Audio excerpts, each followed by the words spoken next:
Hello everyone once again. When I started my career some 30 years ago, the word traceability never occurred at all. It was a concept that didn't really appear to us in any aspects. But around the mid-1990s, there were a number of big food safety problems in the European Union to do with mad cow disease and to do with dioxin contamination. And it quickly became apparent that the authorities who were trying to resolve these problems didn't know where the products came from. And particularly when they realized that many of the problems were related to animal feeds and they got back into the supply chain for animal feeds, sometimes it was not possible to identify the origin of these important hazards. And more importantly, neither did the business operators who are selling these products have this information. And so with these kind of realizations and increasing globalization came the realization that traceability was a critical issue to be addressed.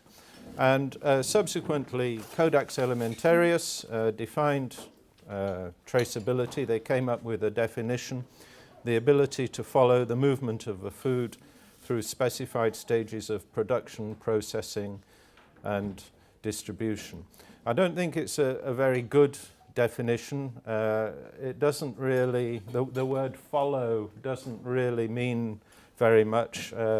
What does it mean? Record information, be able to recall information. It perhaps could be a little bit more explicit. But in any case, traceability got onto the agenda, and more or less the objective of traceability systems was also set out by Codex Alimentarius Commission. This is the international body. It's a joint body between World Health Organization and the Food and Agriculture Organization, both UN bodies, who set out the objective of a traceability system to be able to identify at any specified stage of the food chain where the food came from, in other words, one step back, and where the food went to, one step forward, as appropriate to the objectives of a food inspection and certification system. But what was important in terms of the way in which the traceability was addressed by Codex is that it was not a requirement in terms of the international standards, and it still isn't. So in terms of the international legal framework, traceability is not set out as a minimum requirement. However, there have been a number of regulatory approaches where traceability systems have been set out by various countries along the way. And the regulatory approaches have generally been justified on grounds of food safety, as we mentioned. Things like mad cow disease and dioxin and so on were the real initial reasons. But of course, applying it to one food should be including fishery products. In addition, we've also seen traceability requirements coming in based on requirements for establishing the legality of catches, and also because of customs tariffs. And I'll talk about these three reasons in a bit more detail in a moment.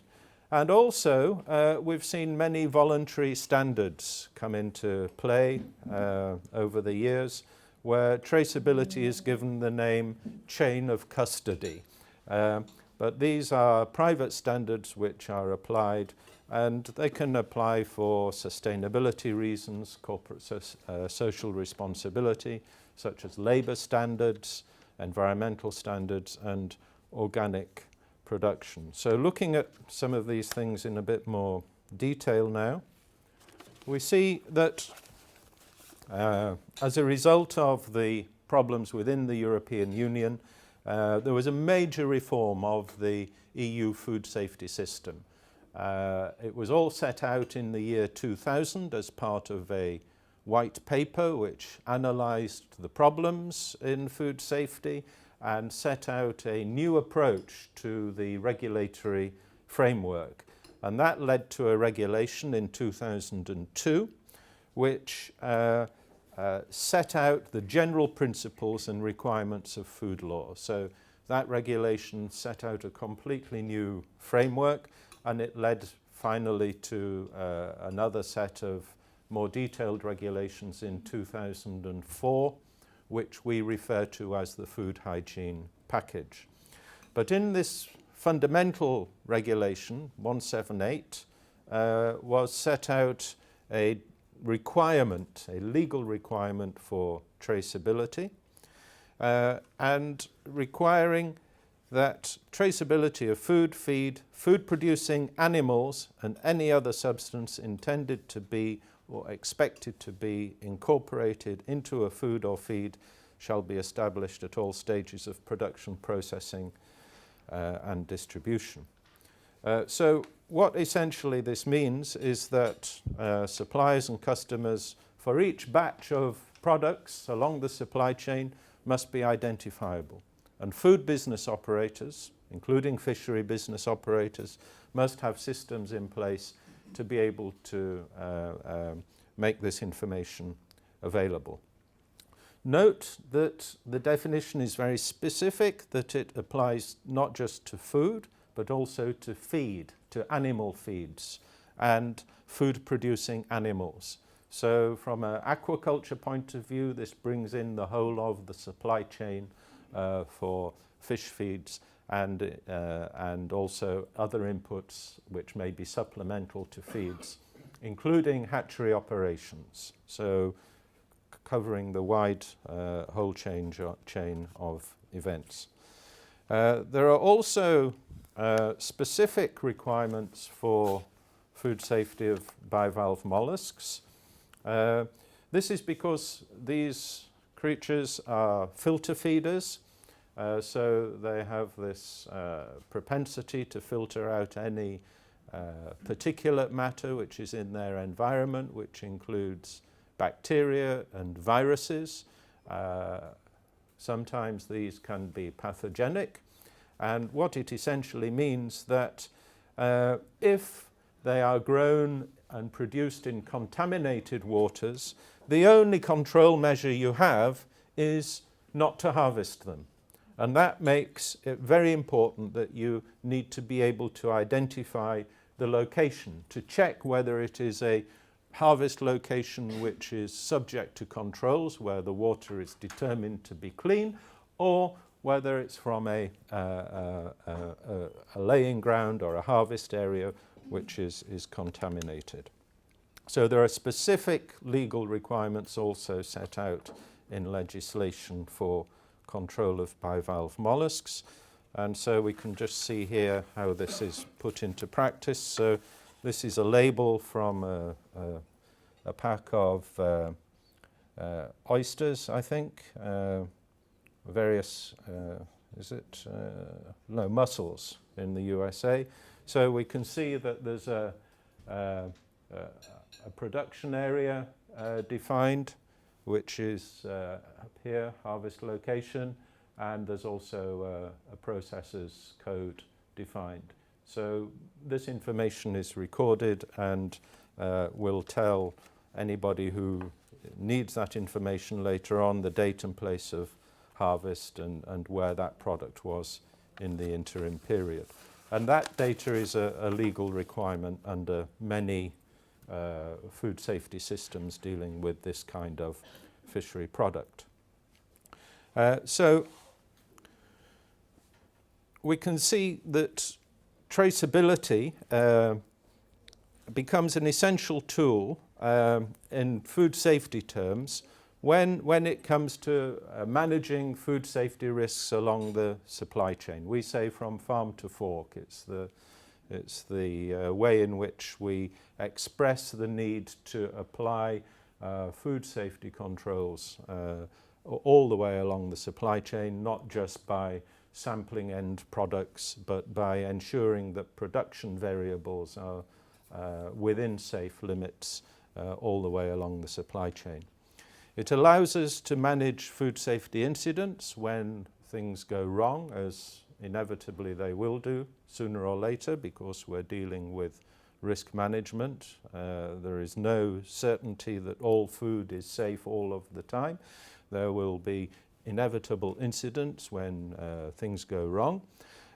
When we're trying to manage those incidents to remove unsafe food from the market, being able to trace back to the origin and then trace forward and ensure that those products are withdrawn from the market requires a traceability system.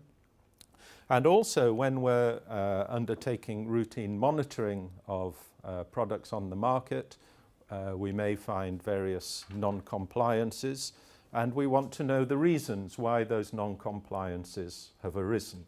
So traceability allows us to go back to the source of that non-compliance, investigate the reasons, and perhaps modify our control system accordingly.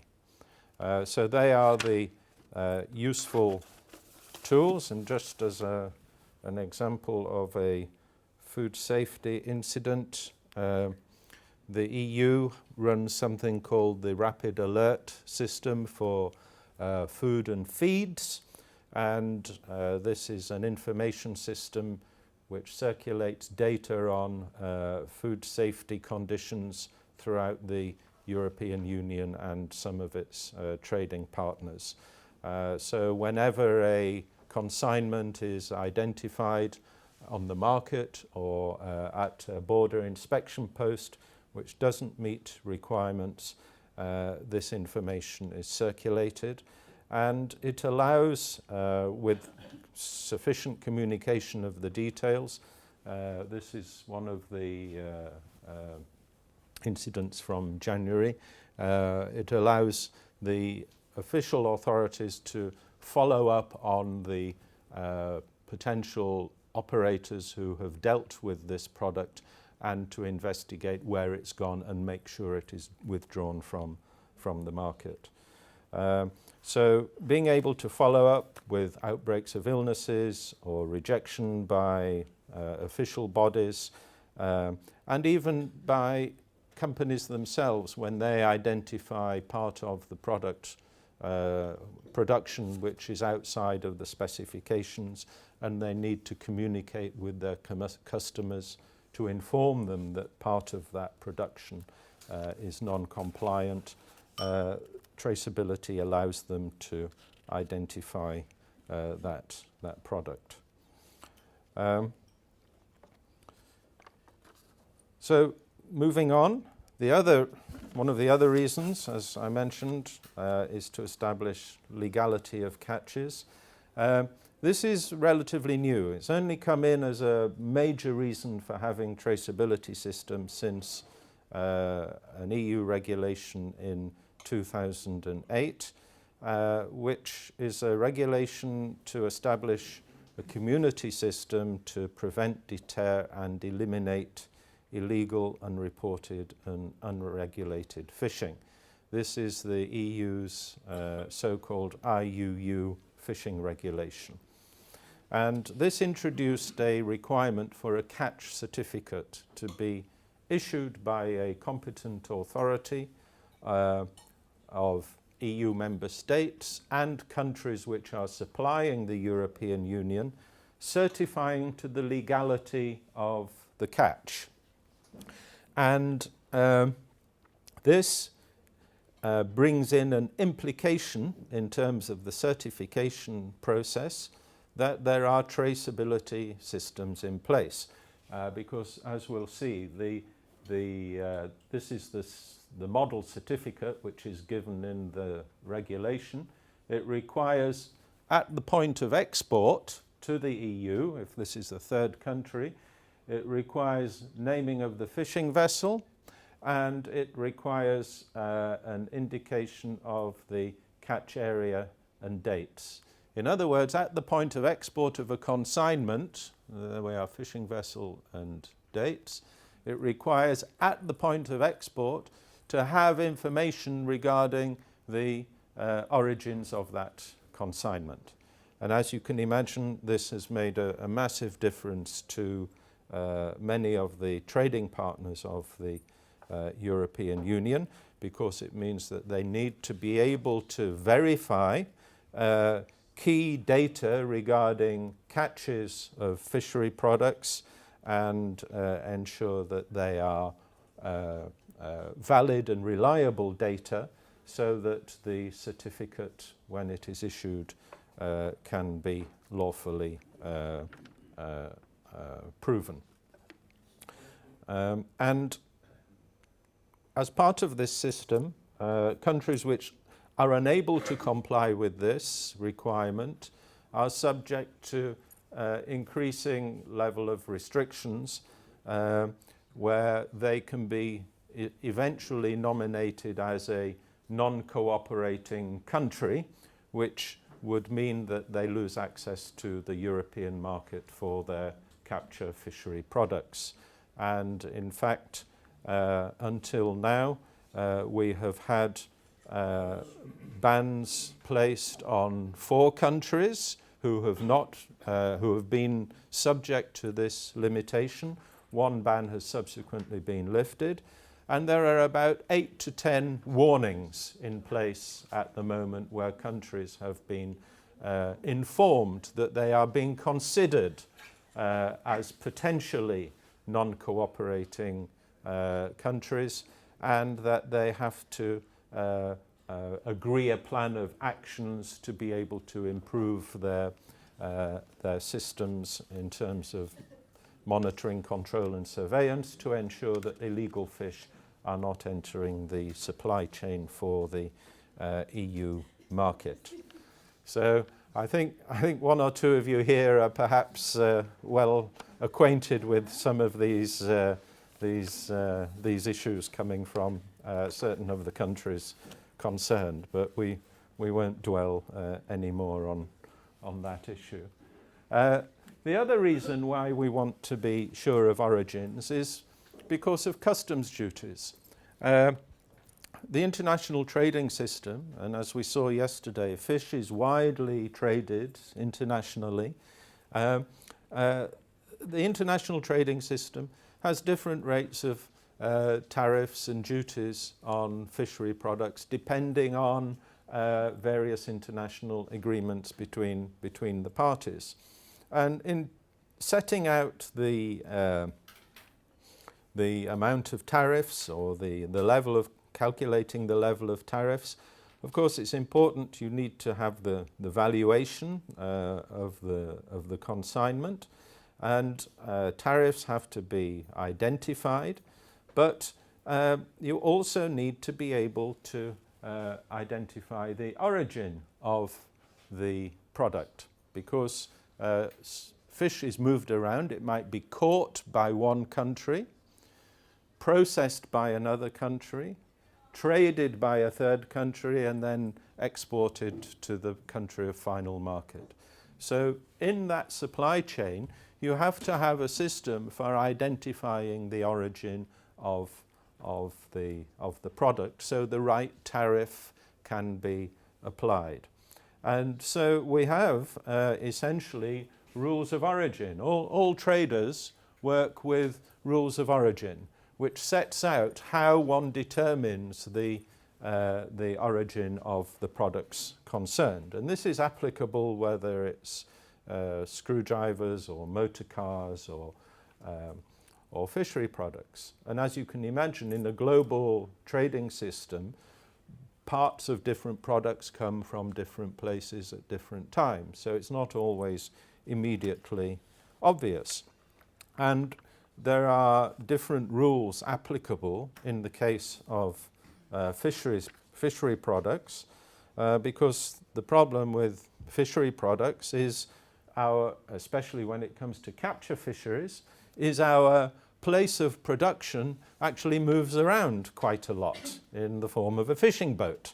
So if it's caught in international waters or Icelandic waters or wherever, has to be potentially taken into account or could be taken into account.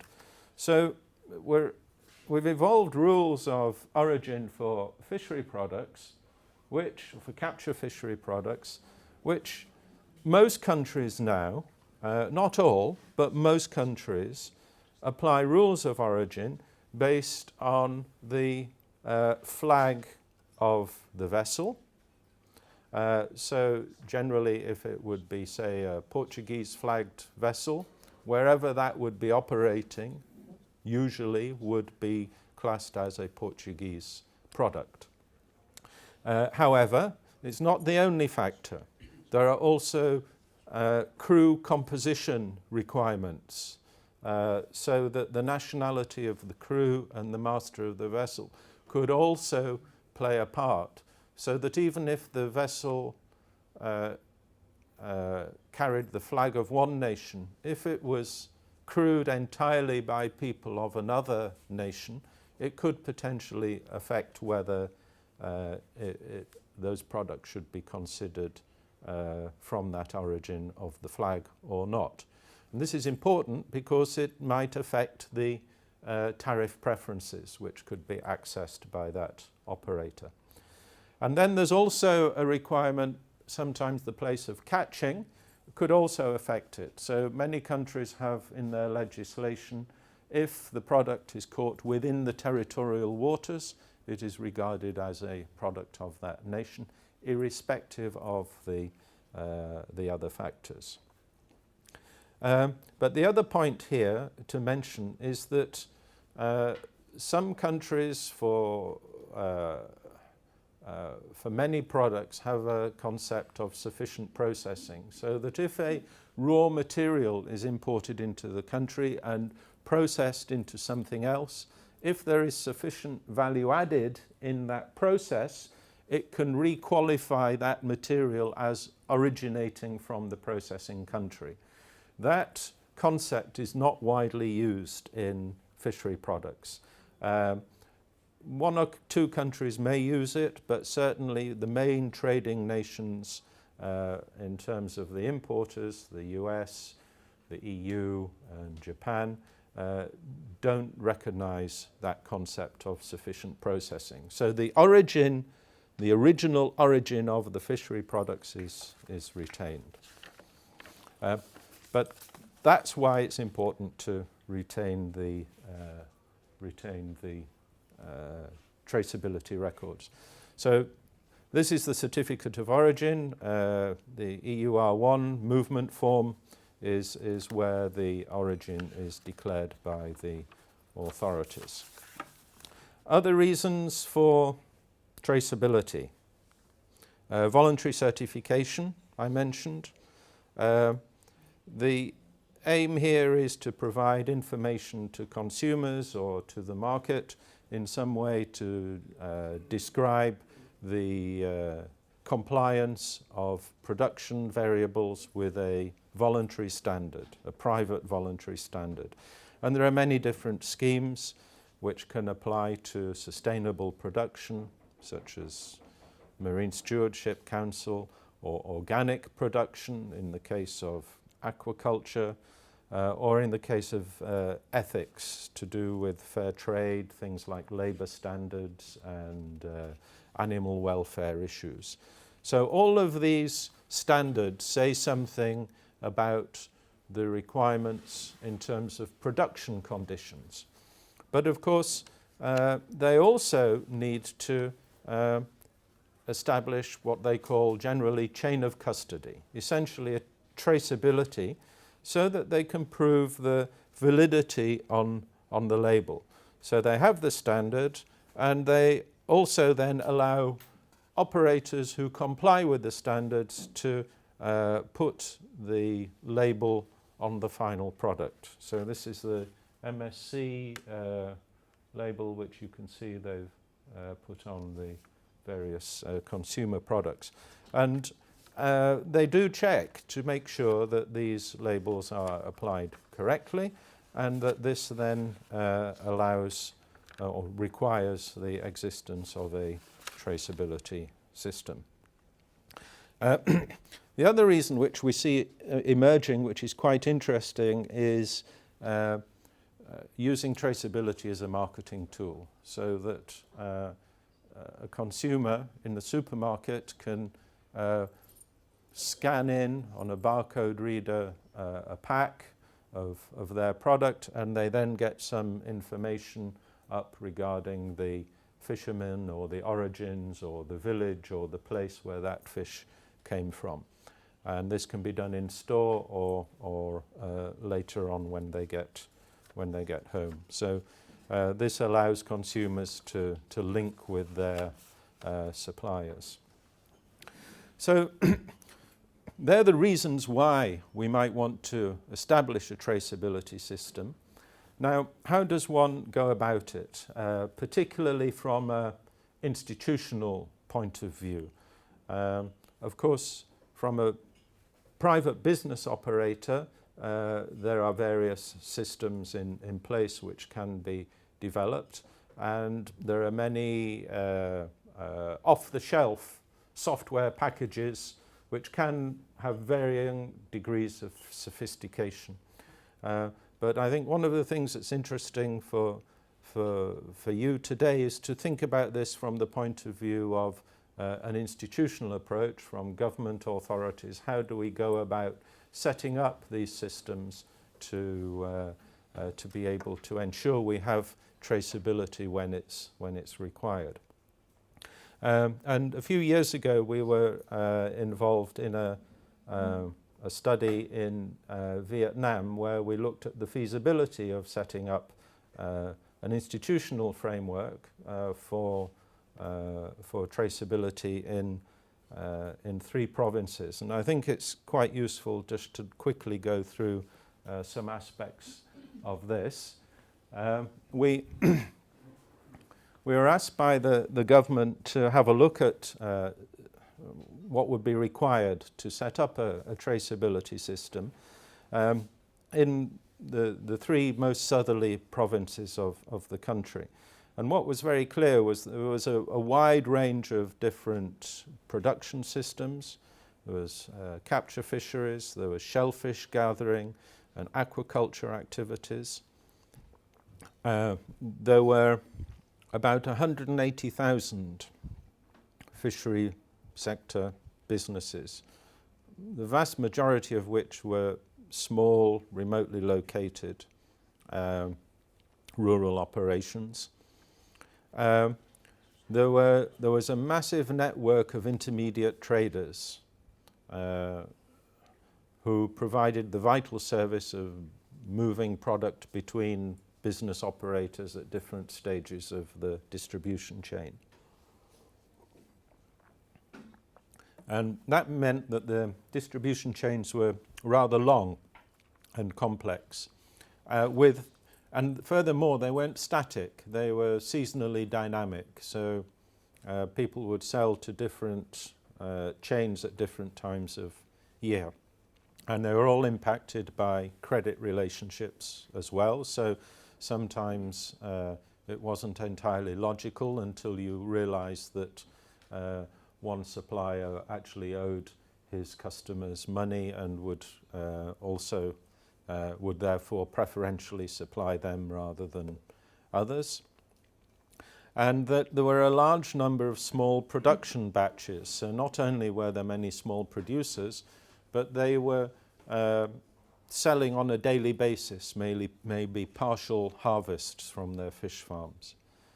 And that there was no real traceability system in place at the time. So this is just a summary of the distribution of the different types of businesses. But we can see that the biggest number was in terms of the small-scale shrimp producers here, with a total of about 150,000 small-scale extensive shrimp producers. And that was really presenting a major challenge in terms of traceability. And that would mean that we would have perhaps something like, difficult to say, but something between maybe 300 million to 1 billion transactions per year within that system. So amongst that large number of operators, you also have massive amounts of data. How are you going to manage obtaining and storing all of that data in a way in which one could conceivably use it at a later date? And that would present enormous challenges in terms of the technology and investment, particularly when you consider that the people who are the business operators, many of them certainly at the level of production, would have limited capacities in terms of literacy and numeracy. So this is just an example of the supply chain. I won't spend too much time on that. Suffice to say that you can see that there are traders at various points which are key intermediaries in the system. Traders, of course, protect their sources very carefully, so actually getting them to part with information would be presenting a significant challenge. In terms of the actual processors, as I mentioned, processor would be receiving batches of about 500 kilos from a trader, but that would be perhaps a combination of supplies from maybe 10 to 50 different farms in one batch, and then they'd be receiving maybe 50 or 60 batches a day from 50 or 60 traders to meet their production capacity of about 25 tons. So typically even 100 batches a day was not beyond imagination. And when they were supplied by by intensive producers, there was relatively good traceability to at least farm level. But when they were receiving products from traders, buying from extensive producers, then there was only limited traceability to the level of the supplying trader.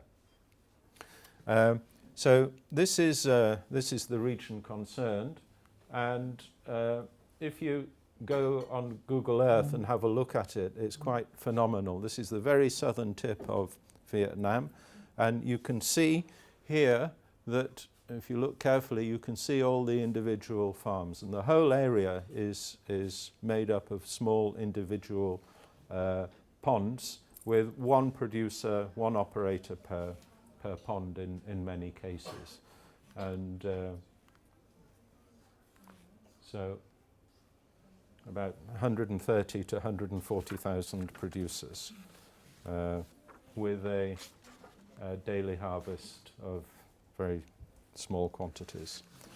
So in discussions with government and producer organizations and so on, we thought there was a case for a regulation as part of the incentive framework to get people to change the way in which they were doing their businesses. And this case was made up because of food safety requirements, particularly since Vietnam had experienced certain problems in international markets, mainly the EU, in terms of residues and being able to ensure that the product was compliant with all of the technical requirements. In terms of certification of origin and legality of catches. So in discussion, the idea was to require the fishery business operators themselves to gather information about their suppliers and their customers, to put the responsibility for gathering the data onto the fishery business operator. So this is what we were asked to do, was to look at and recommend the content of a regulation. And I think this approach is one which is emerging more and more around the world. The EU hasn't moved to this level of detail yet. In the EU, we just have a general traceability requirement, as I set out earlier. But there is facility in that regulation for specifying more specific regulations, European regulations. But that hasn't been done by the Commission. But one or two other countries, such as Vietnam and Indonesia and one or two others, are beginning now to look at putting in specific traceability regulations. So what would be the content of this regulation? The key element is registering your fisheries businesses, to have a registration system so you know who they are and where they are. Because unless you have that information with a number allocated, a code number allocated, it's very difficult to record that data. To establish a general duty to keep records, to set out specific duties regarding the type of information, to have data recording and a model form specified, to require withdrawal procedures, because the ultimate objective of this would be to remove undesirable products from the market. It's not to prosecute people for not complying, it's to have a system by which you can get dangerous or non-compliant products back from the market. To have in place a system for inspecting and controlling, support measures for implementation, and take into account where necessary private standards. In preparing this regulation, one of the things these are some of the things we had to look at. Definitions. Need to think about how we define fisheries products, because if we're talking just about fisheries products, or are we talking about feeds in aquaculture? Are we talking about other ingredients that might be combined in a value-added process?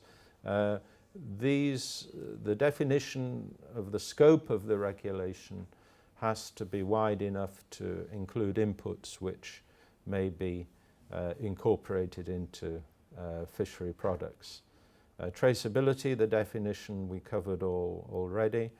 And importantly, from a regulatory point of view, withdrawal and recall. Withdrawal being the process by which the sale of a type of product is ceased because you know there's something wrong with the product or with the process, so you actually cease production. And then recall, where you actually bring things back from the market where they may have been released to your customers. So the scope of the regulation would apply to all persons undertaking fisheries activities, and the regulation we proposed defined the range of activities there as capture fisheries, aquaculture, including hatchery activities, trading, import and export, etc. Registration, as I said, is a very important content for the requirement for the regulation, because it allows you to identify your fishery business operators. And note that this is registration, it's not a licensing requirement. And the difference is very important to grasp, because you cannot deny registration. You must if somebody brings the data, the required data, you have to register. There are no conditions applied. If there are conditions applied, it becomes a licensing requirement.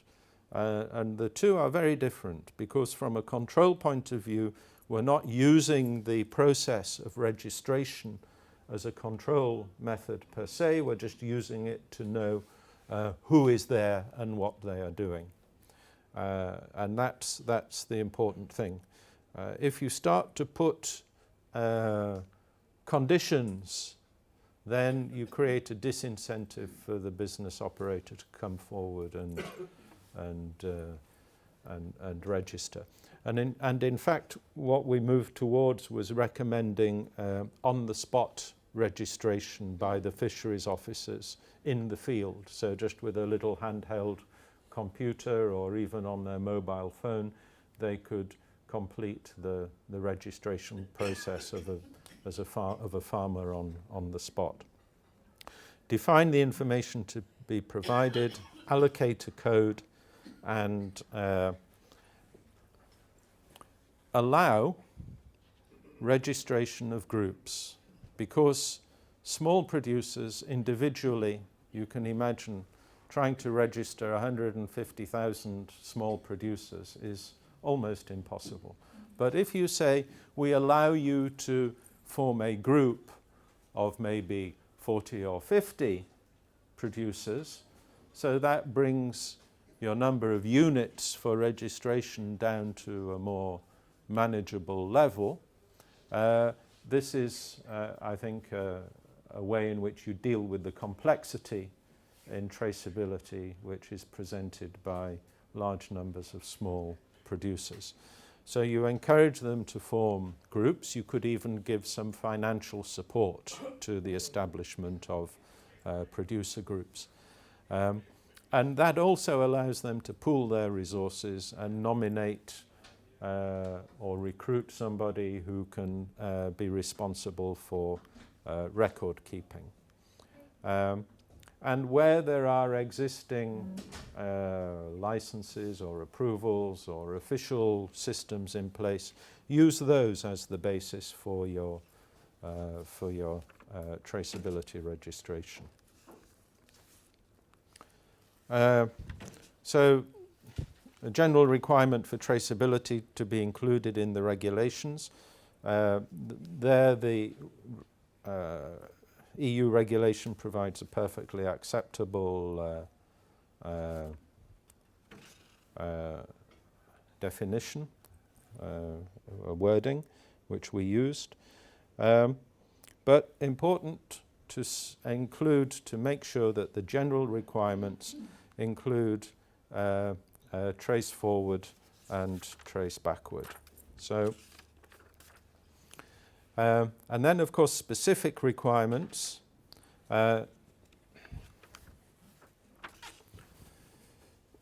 Saying that, and this is not in the EU regulation, but we thought it was something that was important to be included in any detailed regulation, to ensure that operators kept processing records which retained the integrity of information passed to them by their suppliers.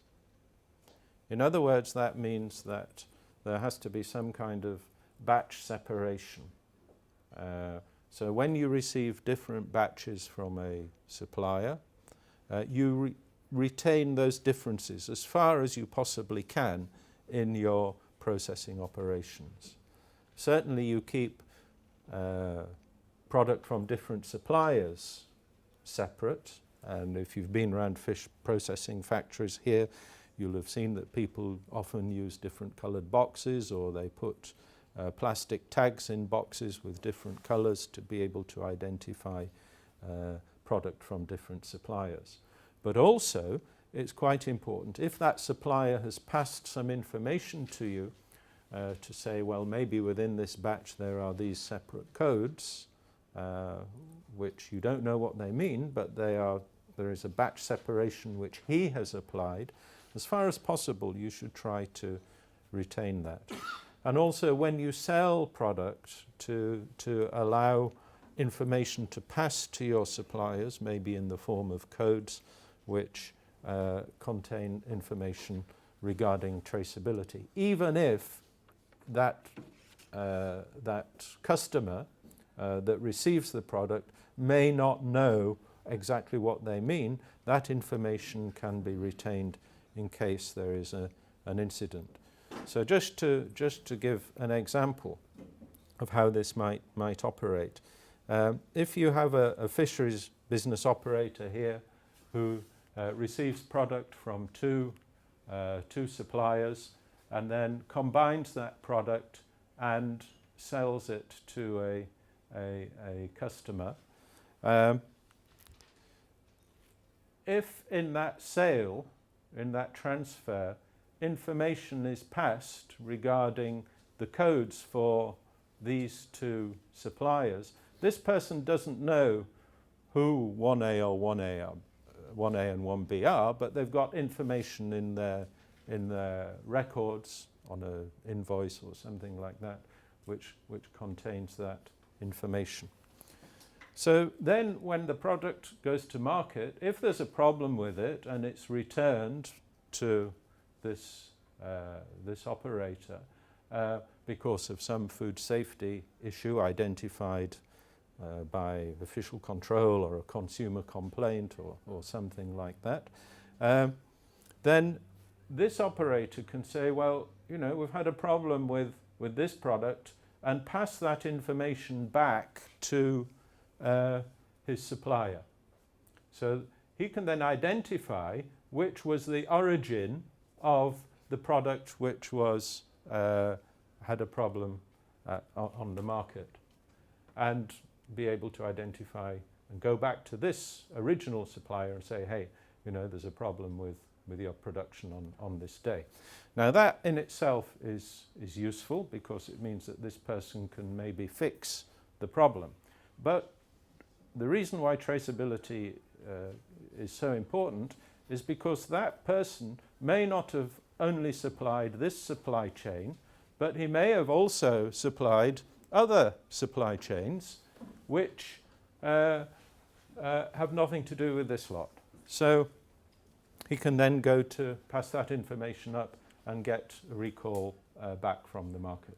And this is the basis of a trace back and a trace forward system. And it allows you to make sure that other markets, other than the one which is subject to the initial problem, have reduced exposure to the risks involved.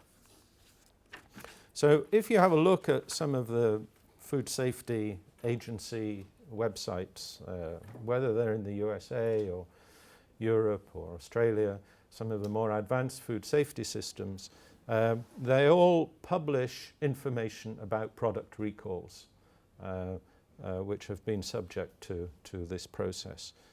So this was one from last year in the UK, where smoked salmon was recalled because of identification of a problem with listeria.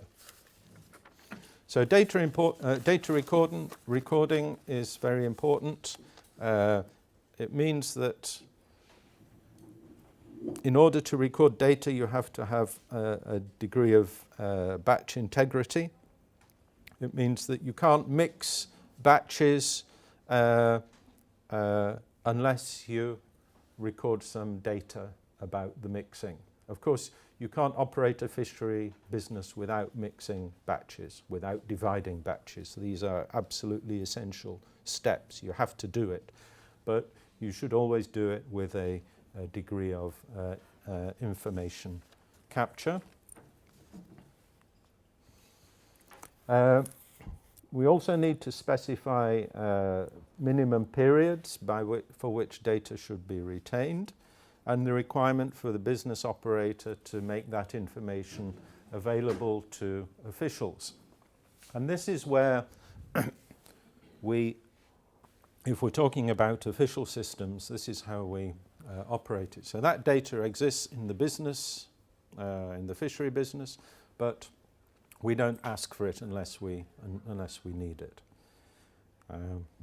Moving on, because we're very short of time today.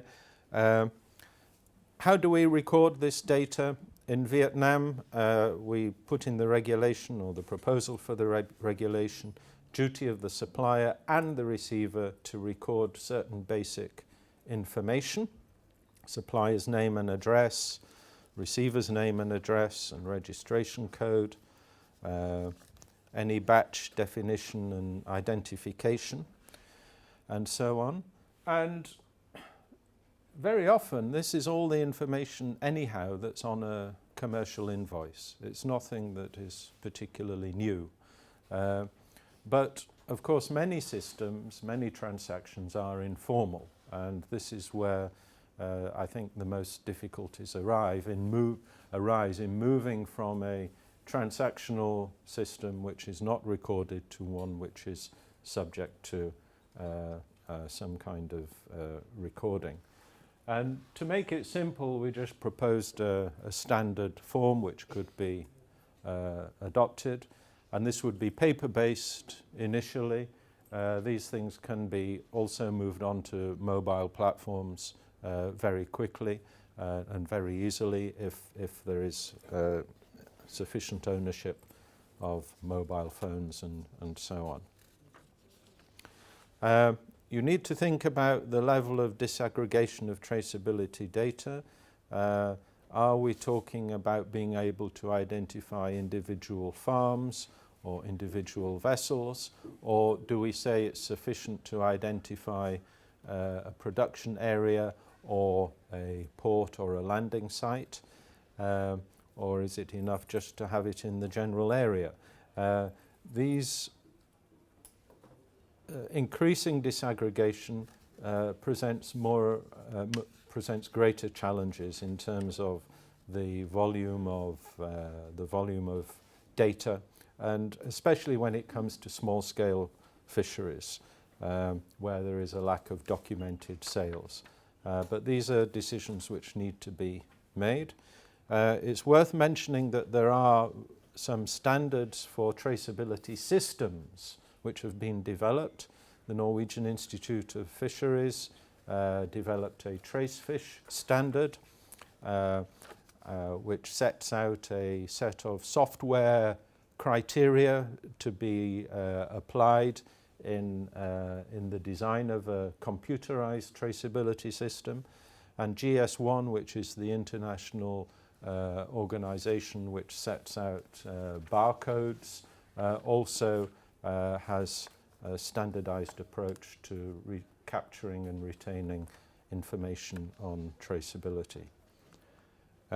It's important to think also about recall and withdrawal procedures, because you need to have a power within the authority to require a business operator to initiate a recall. We have to think what is the role of inspectors and official controls in traceability, that they have to check that systems are in place, that they're functional, and that we define offences, for example, failure to keep records or making false statements, and so on. We need to think also, if we're going to be talking about official controls, is about how we actually check that claims about traceability are true. So if a fishery business operator says to you, oh, this fish was caught by this vessel in this place, well, how do you know? How can you actually go and check that? And we have to have systems for checking, and it means that we need to employ some useful tools. And one of the ways we do that is forensic analysis of commercial data. So we can look at mass balances. So for example, if you have some idea of how much is being caught and how much is being exported or declared as exported, you can actually make some comparisons. And if there are wide differences, for example, if far more is being exported than you know is being caught, then perhaps there is some leakage of illegally caught fish or undeclared fish which is passing through that system. And the mass balance approach has been pioneered by North Atlantic regional fishery management organizations and also the Antarctic toothfish fishery have come up with very powerful methodologies for checking on that declared origins are in fact correct. And also looking at the financial side, trying to compare the financial data and financial performance of companies to what they say they're producing and selling in volume terms. There are some scientific solutions so that we now have the option to look at the DNA or trace mineral composition of fish to be able to identify things like the genetic stock which it's come from or which sea area it has spent its life. So these are tools which can also be employed. And overall, we can apply a risk assessment approach in that we need to focus our scarce resources on those sectors where we know there are traditionally high levels of fraud or cheating or seeking to subvert the rules by laundering illegally caught catches. And ultimately, as inspectors, there's always the very important tool of looking in the box. Don't forget to open the box and check to see that what is on the label and the documents is actually what is in the box in terms of the species and volumes concerned and so on. Yep, it's expensive. There are additional costs, additional record keeping, recruitment of staff. It reduces your processing efficiency because you have to separate batches and keep track of batches, and that takes time and effort. And because of that, you may need larger storage facilities, and as a processor you have to invest in your data systems. But the advantages are your damage from food safety incidents is more limited. I've sometimes been called to inspect rejected consignments of fish rejected by a receiver when there might have been 10 containers and the problem has been something to do with one of the fishing vessels which supplied those 10 containers, but because all the fish has been mixed up in the packing process and with no data on batch numbers recorded, so you can't identify the originating vessel, so you've had to condemn the whole lot rather than maybe just part of it. So the damage from not having traceability information available is much greater. Better compliance, and it can sustain market access. So ultimately, I think we're finding that traceability is becoming a much more useful tool, an essential tool indeed in fisheries management, and its increasing importance for trade and market access. I think there are very important challenges from a regulatory point of view as inspectors. What we find is that it's very common that we have silo operations. The people who use traceability data for different purposes, they might be food safety people, might be fisheries managers, they might be customs authorities for tax and tariff purposes. But they all have a need for information about the traceability of fishery products. And they all have some information which perhaps the other authorities also would like to share in.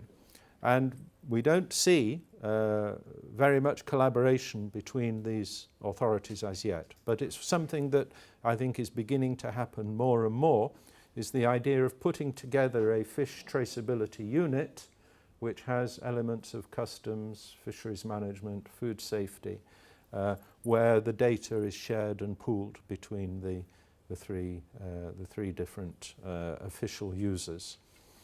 So overall, I think what I would encourage you to do as potential users of this information in the future is to think a great deal more about the way in which traceability can be applied in your own countries, and to how, as officials or as inspectors, you might try to encourage this through either regulatory approach or through support for investment by operators in the systems they need, the data systems, to put this into practice.